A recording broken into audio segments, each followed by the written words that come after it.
From commerce to classrooms, from shoes to sports, the C family has touched nearly every corner of Filipino life. Their bank is now the largest in the nation. Their malls are cultural anchors, where millions gather each week. And their university has become an educational powerhouse, shaping the next generation. The more successful you are, the more careful you have to be. A story that began with one man, one shoebox, and a dream. Today, it's a legacy that spans not just malls and banks, but the hopes of an entire country. So I don't look at things that I'm doing as my legacy. I should say everything I do is for the legacy of my father. In the end, I want to be known that I'm the son of Mr. Henry C. Okay, he's the important guy. Let's dive deeper on the winning strategy and champion mindset on the second part of our conversation with Mr. Hans C. I'm getting an art lesson too. I like it. I'm Charles Tiu, and this is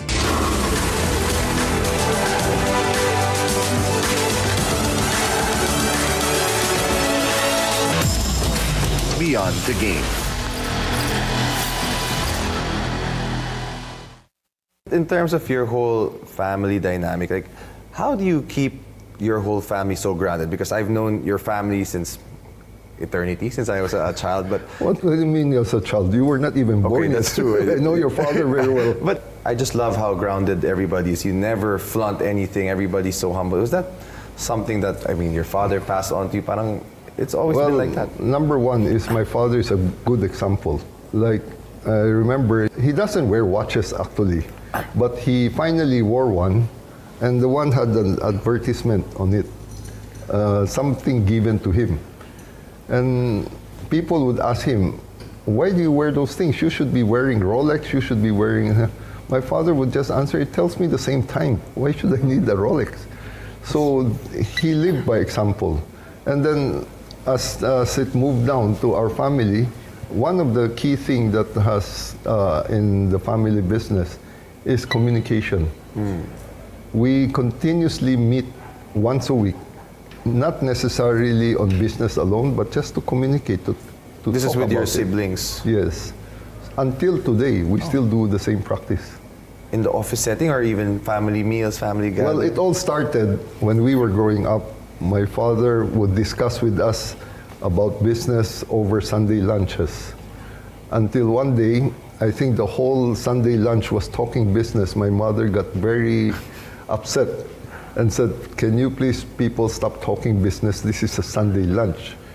So my father moved it on a regular office situation, and the agreement was, on this day, we will have our meetings. So as long as you're in the Philippines, you do not make any appointment, you just come to the meeting. Yeah. So it has been going on for the last 30 years. Wow.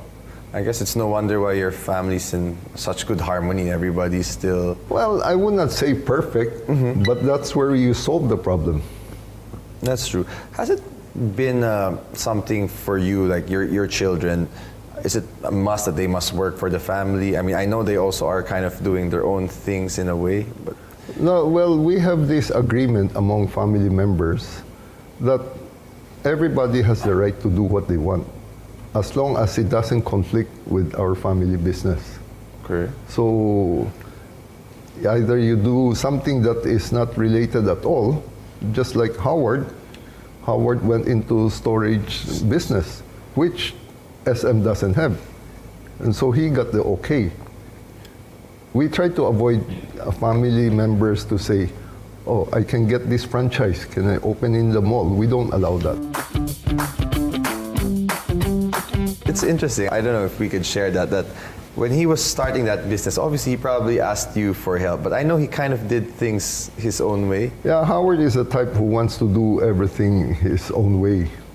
And in fact, I remember when he was doing a research, when he was doing the storage mart, he made his own contract. But of course, upon consultation with me, I told him I will refuse you to go out to public on a contract. You did it by yourself. And he does research and then puts everything. So without him knowing, I showed the contract to our company lawyers, who said it's a relatively very tight-lipped contract. So it kind of gave me the confidence that he knows what he's doing.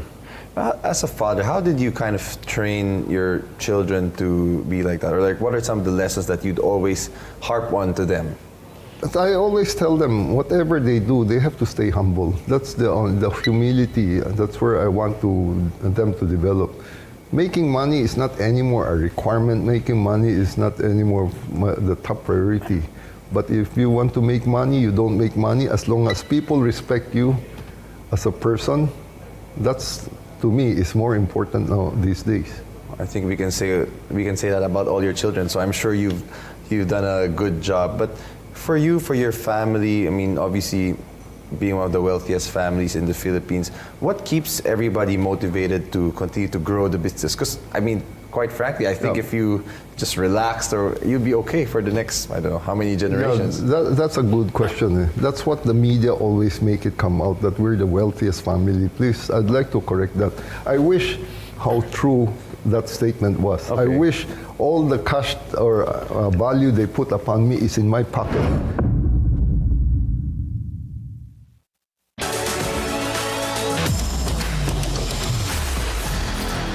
What keeps everybody motivated to continue to grow the business? Because, I mean, quite frankly, I think if you just relaxed, or you'd be okay for the next, I don't know, how many generations? That's a good question. That's what the media always make it come out, that we're the wealthiest family. Please, I'd like to correct that. I wish how true that statement was. Okay. I wish all the cash or value they put upon me is in my pocket. But those are not true. Those are just asset value. Okay. We are successful in our own ways, but it's not really just, it's not all about the cash that we're talking. And then talking about why are we still working so hard? I've been telling people, okay, you think we're big? As they would say, oh, you have BDO, the largest bank in the Philippines. You're so big, what more do you want? I said, but if you add all the top 10 banks, including China Bank, into it, the resources of the top 10 bank in the Philippines is not even compared to one of the China big bank. So now you feel small. Yeah. That's why we are still working. The best president so far, not the best, I think, to me, the president that I felt that had the foresight was President Fidel Ramos. By the way, From NU? National University graduate. From NU, because he was the one who said, think global. A lot of people would think that they're already up there and then they just wouldn't move forward anymore. Or as people would say, why work so hard when you're already up there? It is because there's still so much opportunity or growth. If we don't really work hard, maybe Philippines, they won't even recognize anymore. We're so small already right now. Yeah. The part about making money, it's actually, I think money is really something that has been very divisive on people.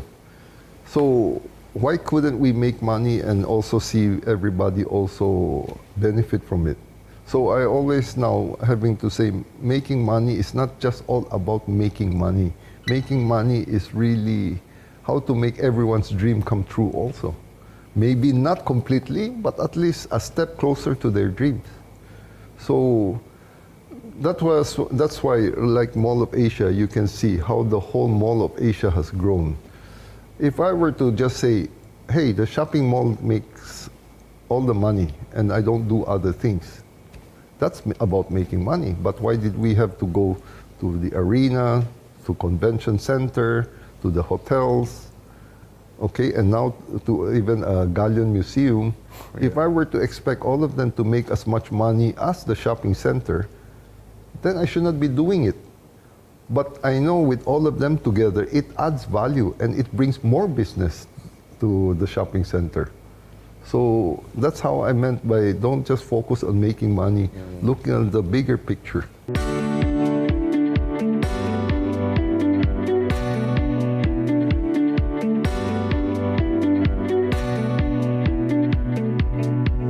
from your father, obviously, I guess you were very close to your father, and seeing how close your family is. What are some of the biggest lessons that you've got from him? I know there's probably too many, and you owe a lot to, well, pretty much everything to your father, but something that stands out to you that's worth sharing to people. No, my father, as I said, is a very good example. He's very humble, very low profile, very low key. In fact, I find it to be one of his secret of success. He's so low key, people could not even estimate him or could not even know what he's thinking. And that's always his advantage. Never show off. Don't talk about your success because people will know how you strategize, how you do things. That's great. Keep them guessing, in short. Guessing. I like that. So nowadays, what keeps you busy? Because you keep telling me you're retired or semi-retired, but you're still the busiest man. Sometimes I find myself busier than ever. Why is that so? I really did step down from SM group. So I stayed up only on I don't have executive position anymore. It's really on the board position, executive board or the board of directors. So I don't indulge in the day-to-day. But I still open myself for people who has issues, questions, who would seek my advice. And you know, I'm not the type who would just give a quick answer. If I see a problem, I have the tendency to really try to understand the problem, to face the problem squarely, to be able to give good advice. And that has kept me even busier because it's not like something during during operation. I already somehow knew what's going on. So it is easy when they ask me a question, I would be able to reply. But I'm somehow already detached a bit. But having to understand it, I have to go down into it. That's one, and then yet also I still have the hat of China Bank to wear, and another one, which is my real love now, is National University. University, wow. So that still takes a lot of your time, all these things. Well, not really as much as how when working with SM. So I get the chance to play more golf these days, but not as much. I haven't played for the last 3 weeks because of a lot of social events. Like last Friday, I normally play on Friday. The run group, huh? Yeah. But okay, apart from the work side, okay, you like to do golf. What else, I guess, do you like doing when you actually have free time, or what keeps you engaged, involved, happy? Well, what helps you relax? Nothing really. I just need. I appreciate a lot of peace and quiet. I'm not the type who would say I look for more action and things like that. A lot of people would invite me to do this, to do that. I would always just shy away these days because I'd rather stay home and enjoy, keep my own quiet space, look at my artworks, things like that. I wanted to ask you about that. I know you have a great art collection and you're a big art person. What actually got you into that? It also went back since I was a child. You know, Juvenal Sanso is actually a very good friend of my father. And I remember very clearly until now, when my father brought him home in our house and said he's a painter, a good friend and a painter. Of course, being a child, I was 11 years old then. Immediately, I just gave him a paper and a pen. It's like already asking, prove it to me that you are a painter. So indeed, he drew a santan and he signed it with the date. That's why I said I remember those dates very clearly. And then off he went to Europe. He went to Paris and came back maybe 10 to 15 years later. He was surprised and amazed that I showed the same piece of artwork he did. And he thought, being a child, I would have scribbled on something or just throw it away. He was surprised I kept it. I kept it in those big encyclopedia that we have, so it or Webster dictionary. So when I showed it to him, and then he started talking to me about arts, even like saying, you know, a nice art is in the eyes of the beholder. You do not buy art because somebody says it's very nice. Yes. You buy art because you yourself love it. And I remember he said, remember, if you bought a painting, install it in your house, it's not the friend who recommend that will be seeing it, it's you who will be seeing it. So you better like it before you buy that. That kind of attracted me. So I started looking, what do I like? What do I like? And of course, You liked his works. I liked his work, maybe because he explained how he did his work. And during those times, it's only his work I can afford. Oh. Well, I remember in 1980, the first artwork I bought was his and cost me 3,000 pesos. I think that's gone a long way.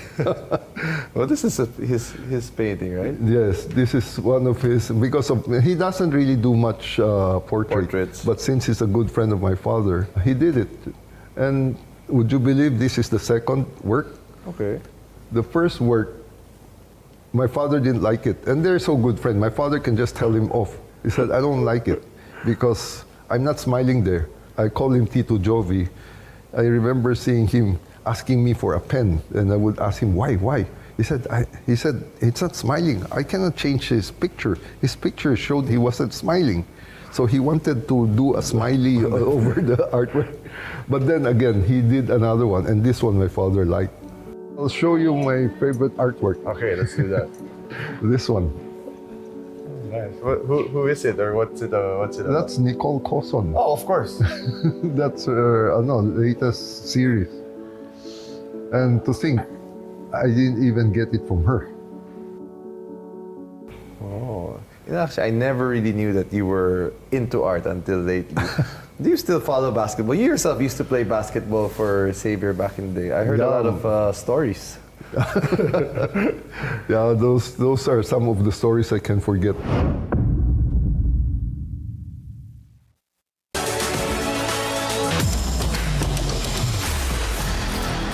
Do you still follow basketball? You yourself used to play basketball for Xavier back in the day. I heard a lot of stories. Yeah, those are some of the stories I can forget. You can forget. Do you watch basketball still apart from the NU, or is it just all the NU? No, just only NU these days. I don't really just want to say my interest is with basketball only. In fact, a lot of people will be surprised. My favorite sports indeed is baseball. Oh, wow. Yeah, I played baseball for Xavier before. Oh, I didn't know that. When Xavier School used to have baseball, but it kind of disappeared. I said maybe I should move on, so I went into volleyball, I went into basketball. But then, I think you knew, somehow early 2000, I broke my leg playing basketball with you kids. I was already considered old then. So when I broke it, that was the last game I played. Ever since, I have not played basketball. But yes, I do watch. But it's really more for this college basketball that I watch. Well, you've always been a great athlete. No? I remember when we were kids, we do those fun runs. You run as a family. Oh, you're always winning. These to me are my pride and glory. These are all the awards given to me. Sport. Okay, like Outstanding Filipino, and then the Lifetime Achievement, the Tambuli Award, the Dangal Banteod, something to do with natural resources. But you know what actually I felt when I got all this? It means you're old. No. It's all Lifetime Achievements Award. Lifetime Achievement. Oh, man. And these others naman are some recognition, Don't you look like Howard talaga? And these ones are some of the gift. Look on this. Hands. Oh, I have my own. I have two of my own. even Lego I have. For you now, I guess at this point in your life, obviously you've had so much accomplishments, success. I know you don't see it that way. You're one of the most humble people I know. But what else is there for you that you want to, accomplish, or you're looking forward to do, or a legacy you want to leave behind? I'm not really sure. I always, as I said earlier, I'm a good soldier. If my father tells me to jump, I will ask how high. I will never ask why. So I don't look at things that I'm doing as my legacy. I should say everything I do is for the legacy of my father. In the end, I want to be known that I'm the son of Mr. Henry C. Okay, he's the important guy. Great son you are. Not just soldier, yeah, you're really a good son. As we end this, I just kind of want to ask, like, do you have any dreams or something you want to see fulfilled in your lifetime? Maybe for your family or for the country. Like, are there any other goals or dreams, I guess? Well, I would not call it a dream. I have a wish. Okay, a wish for this country. I really wish that our country develop, the people in our country develop patriotism. I think there is a big lack of love for the country. And that's why we have a lot of problems. If the people, all kinds of people, if they just love the country, I think our country will really grow. What makes you say that though? Like, how do you feel that there is a bit of a lack of patriotism? You know, in business, it's so hard to get things done here. Okay. Everybody will have to have their say. That is true. There's one way or another, people have to criticize. I'm not sure why. Is it because, I would always say, yeah, maybe because they don't want to see the country grow. So it's things like that, man. I really believe, I could see it actually. Like what I'm doing with National University. I think the biggest turnaround point I was able to do with National University is I made the student proud of their school. So similarly, I hope our country, I'm not concluding all, yes, but a lot of them, if I can make most of them to love their country, I think it would be easy to really see the country grow. I know it's very different from what other people would say. I'm a very straight shooter guy. Yeah, that's why I appreciate always, even when I ask for advice from you, right? I mean, you're always at least very honest about it. And maybe on a smaller scale for your family, do you have a wish for maybe your immediate family, your children, and not just the whole SM business, but just your family? There's always just one thing. Do whatever you believe in, do what is right, and stay humble. Stay humble. I think they have done a pretty good job at that. You have done well, sometimes I still have to guide them. You still have to guide them. I always remind them, take advantage of the situation. Okay, we're very successful. People look up on us. And that's why the more we should reach out to them, talk to them. Not necessarily beg from them, but if you ask them from it in a nice way, I think it would be a lot easier to get things done.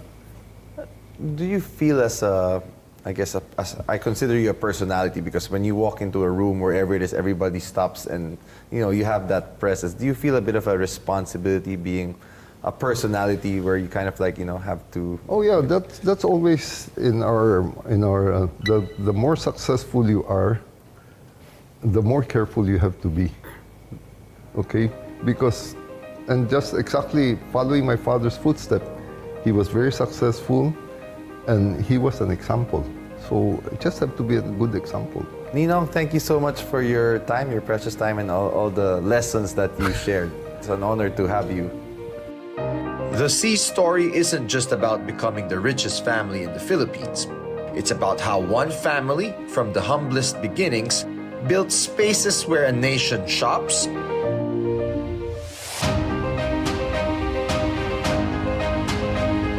learns, and dreams. And perhaps the real lesson is this: empires can rise and fall, but the values of humility, respect, and doing what is right endure far longer than wealth. The C family story reminds us that sometimes the greatest fortune isn't found in malls or banks, but in the lives you change along the way. This is Charles Tiu. Join us again next week as we learn the winning strategies and champion mindset of winners, movers, and shakers. This is Beyond the Game.